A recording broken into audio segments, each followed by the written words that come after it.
Yang kedua, biarpun sifat tu macam hampir sama. Allah bersifat Al-Karim, Abdul Karim, anak ustaz juga bersifat Al-Karim, tetapi, ini penting ya tuan-puan, tetapi Al-Karim Allah pastinya tidak sama dengan Al-Karim manusia.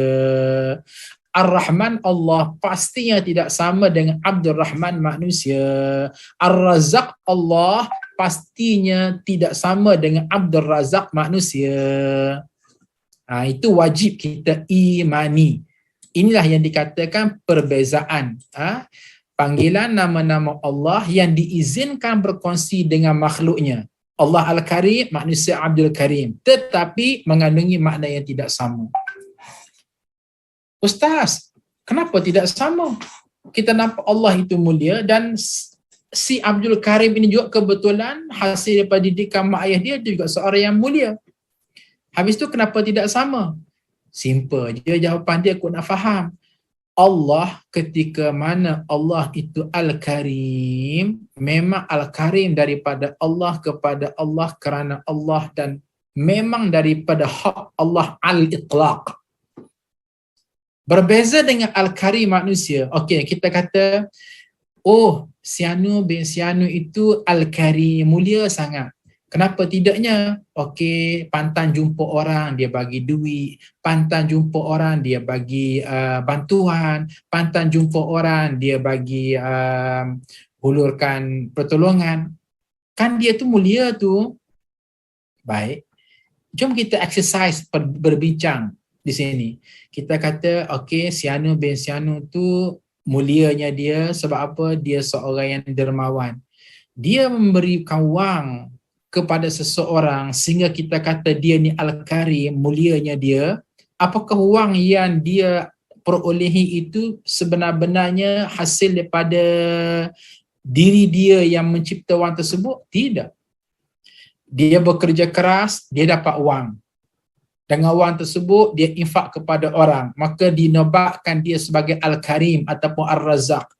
Tapi barang diingat, dia bekerja keras. Jom kita tanya, dia bekerja keras tu guna tenaga. Is it? Betul. Tenaga tu siapa yang beri kepada dia? Apakah dia perolehi sendiri? Tahu-tahu dia lahir, dia gagah perkasa? Tak. Siapakah yang memberikan kegagahan kepadanya? Allah. Okey, dia berniaga dan dia cerdik, dia pintar, dia genius menyebabkan dia kaya raya. Okey, dia menggunakan otak berniaga.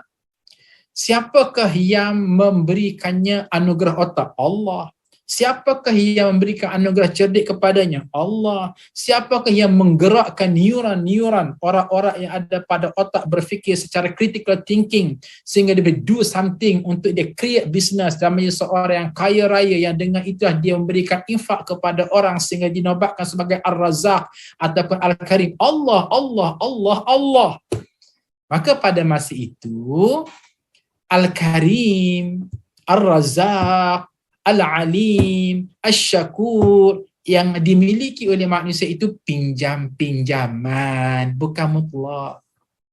Pinjam-pinjaman, bukan mutlak. Allahu Akbar. Masya Allah. Harap tuan-tuan faham sangat tajuk ini ya. Kalau Ustaz nak buat perumpamaan, contohnya begini. Okey, ada seorang miskin melintas jalan. Kita ada wang RM10. Kebetulan di sisi kita ada anak. Kita kata adik ambil duit ibu ni RM10. Adik pergi bertemu dengan orang fakir miskin kat sana dan beri wang kepada dia. Maka anak kita ni pun ambillah RM10. Duit yang diberi oleh ibu dia, pergi jumpa dengan si fakir miskin, bagi duit. Si fakir miskin ni pun respon, terima kasihlah adik, adik ni baik hati, adik ni Ar-Rahman Ar-Rahim, penyayang dan pengasih, adik ni Ar-Raziq yang menyalurkan rezeki kepada pakcik, adik ni Al-Halim, penyantun, adik ni Al-Karim yang mulia. Baik.